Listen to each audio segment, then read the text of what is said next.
Court में सब कुछ बिल्कुल साफ साफ दिख रहा था, लेकिन तभी अचानक एक लाइन ने पूरा केस हिलाकर रख दिया। अगर घर कभी बेचा ही नहीं गया तो फिर 200 करोड़ रुपए आए कहां से? यह सवाल सभी की आंखों में डर और हैरानी दोनों भर देता है।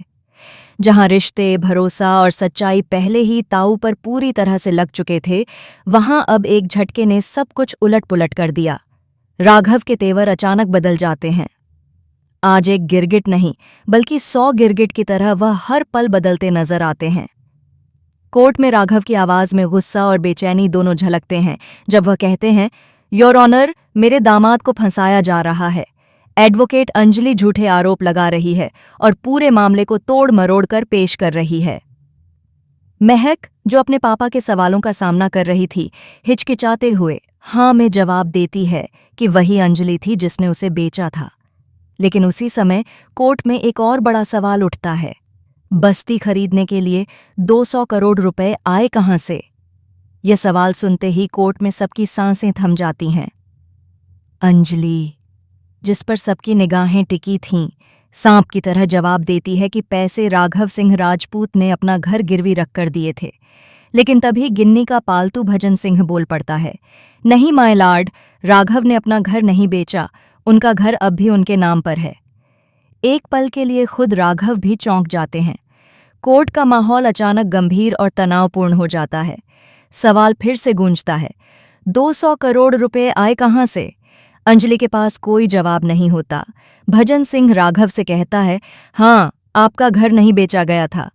महाभारत के भीष्म की तरह अंजलि जैसे इच्छा मृत्यु धारण कर लेती है। वह चारों तरफ अपने ही लोगों को देखती है।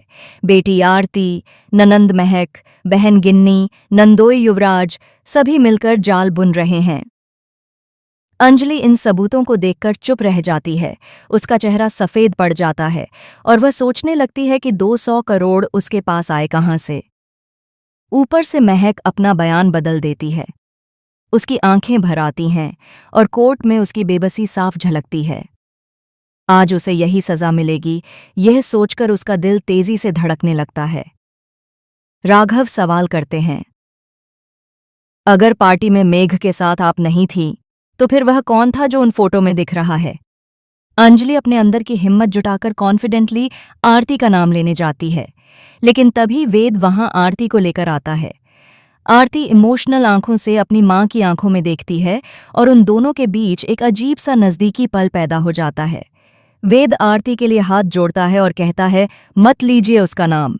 सब मिलकर अंजलि को फंसाने की योजना बना रहे हैं। कोर्ट का माहौल इतना तनावपूर्ण और भड़काऊ हो जाता है कि हर कोई अपने अपने पक्ष में सबूत पेश करने में जुट जाता है। युवराज हाथ जोड़कर कोर्ट में बोलता है, मुझे फंसाया जा रहा है, मैं मैक्स से बहुत प्यार करता हूं। वह अपनी बेटी आरती का नाम नहीं लेता और अंजलि को जवाब देने का कोई मौका ही नहीं मिलता। वह चुप रहती है। उसका चेहरा गंभीर और भावुक होता है। जुर्म कबूल करने का सवाल तो उसके दिमाग में भी आता है, लेकिन वह खामोशी से न्याय की प्रतीक्षा करती है। कोर्ट का फैसला सुनाने का समय आता है। जज पुलिस को केस की गहन जांच करने के लिए निर्देश देती हैं। उन्हें सच का पता लगाना है। साथ ही एडवोकेट अंजलि को 3 दिन की कस्टडी में रखने का आदेश दिया जाता है ताकि पूरे मामले की तह तक जांच हो सके। वेद आरती को समझाता है, अगर मुझसे ज्यादा तुमसे कोई प्यार करता है तो वह तुम्हारी मां अंजलि है। अंजलि अपनी भावनाओं को संभालते हुए बोलती है, मैं बस यही देखना चाहती हूं कि मेरी बेटी को अपनी गलती का एहसास हो गया है और मुझे और कुछ नहीं चाहिए। दूसरी तरफ विद्युत कश्यप अंजलि को उसी दिशा में ले जाता है जहां लोग बहुत गुस्से में हैं। वेद जोर से कहता है, ऑफिसर, उन्हें वहां से मत ले जाइए। लेकिन विद्युत अहंकार में बोलता है, मैं इन्हें वहीं से लेकर जाऊंगा। जब 2 हाथ पड़ेंगे, जब 2 जूते चप्पल पड़ेंगे, तब इन्हें समझ में आएगा कि विद्युत कश्यप क्या चीज है। अगले एपिसोड में यह दिखाया जाएगा कि अंजलि 3 दिन की कस्टडी के बाद कोर्ट से बाहर आती है। वह वापस अपना काला कोट पहनकर बुआ युवराज का सामना करने के लिए तैयार होती है। कोर्ट से बाहर निकलते ही उसका साहस और आत्मविश्वास साफ झलकता है। सबसे बड़ा सवाल अब भी बाकी है, क्या इस बार आरती अपनी मां का साथ देगी? क्या वह अपने पिता, ननंद, बहन और बाकी परिवार की चालाकियों के बावजूद अपनी मां का समर्थन करेगी या फिर अंजलि को अकेला छोड़ देगी? इस सस्पेंस ने पूरे परिवार और दर्शकों को बेचैन कर दिया है। अगर आप ऐसे ही लेटेस्ट अपडेट्स, नए ट्विस्ट और रोमांचक ड्रामा देखना चाहते हैं तो चैनल को सब्सक्राइब करना बिल्कुल मत भूलिए। Atul talk channel